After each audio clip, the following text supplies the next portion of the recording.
un des événements marquants de la première semaine de cette année 2011 aurait été encore une fois le débat sur l'islam et les musulmans. Après les attentats commis contre une église copte à Alexandrie, il y a eu un sondage commandé par le journal Le Monde, fourni par l'IFOP, qui interpelle plus d'un, qu'il soit dans un parti politique, qu'il soit journaliste, qu'il soit chercheur, qu'il soit militant ou simple citoyen.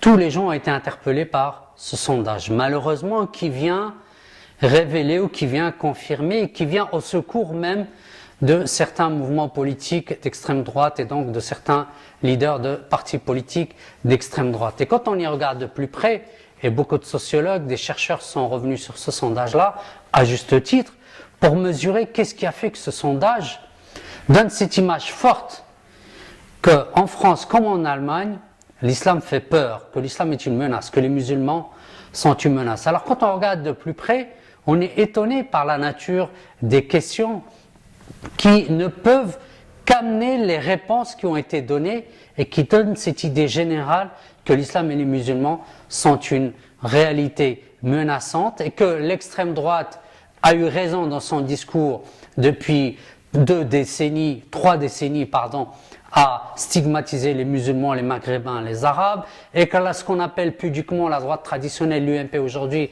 a raison de s'interroger sur l'intégration des musulmans à travers le débat sur l'identité nationale ou sur la burqa.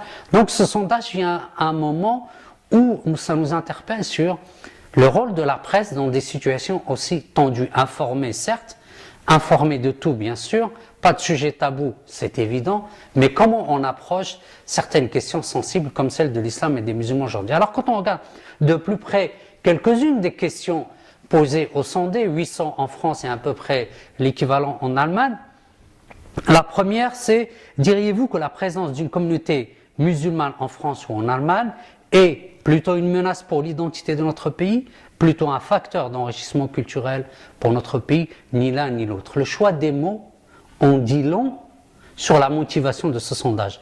Une menace, le mot menace, la notion d'identité pour l'identité de notre pays, ou un facteur d'enrichissement culturel. Donc, si pour appuyer le caractère négatif, on utilise des mots forts, menace et identité, et pour appuyer le caractère positif, on s'appuie sur des mots bateaux, des mots valises, enrichissement culturel. On rajoute plus loin la perception de l'intégration des musulmans et des personnes d'origine musulmane. La question c'est, diriez-vous qu'aujourd'hui les musulmans et les personnes d'origine musulmane sont bien intégrés dans la société française?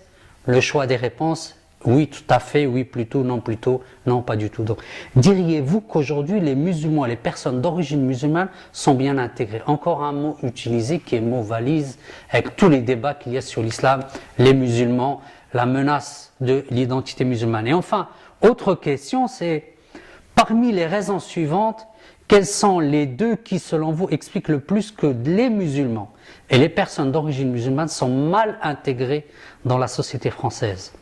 Et les raisons qu'évoque le sondage pour donner la possibilité aux gens, aux sondés de répondre, c'est est-ce que vous diriez que c'est le refus de s'intégrer dans la société française? Ou alors est-ce que c'est les trop fortes différences culturelles? Ou alors est-ce que c'est le fait que les personnes d'origine musulmane soient regroupées dans certains quartiers, certaines écoles?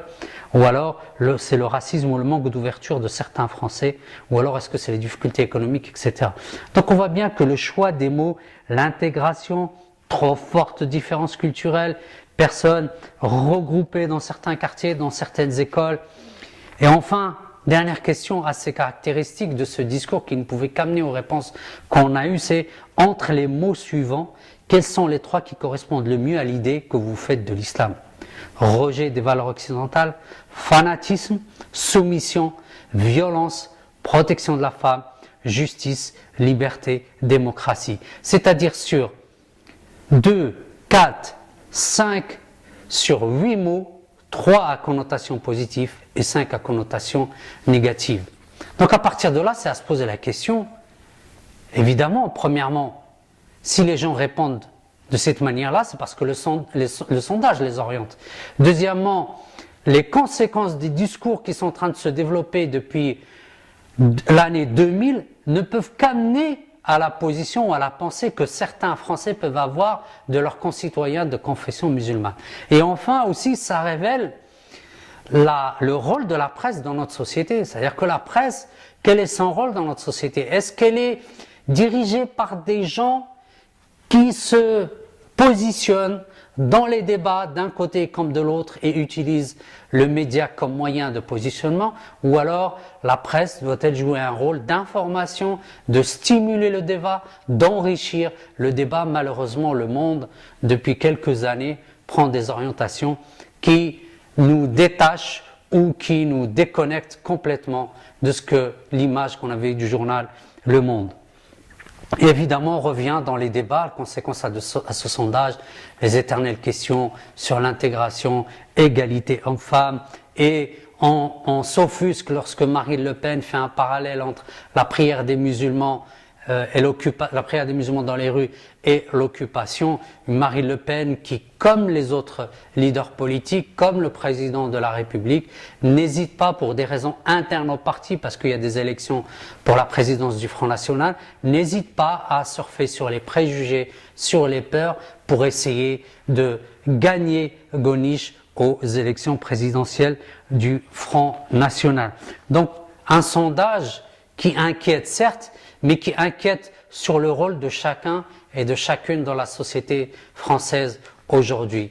À nous, musulmans, de prendre la parole, de contredire, de s'opposer, d'apaiser les peurs, mais aussi de dénoncer toutes les instrumentalisations, qu'elles viennent de leaders politiques, comme elles peuvent provenir de journaux aussi respectables comme le journal Le Monde.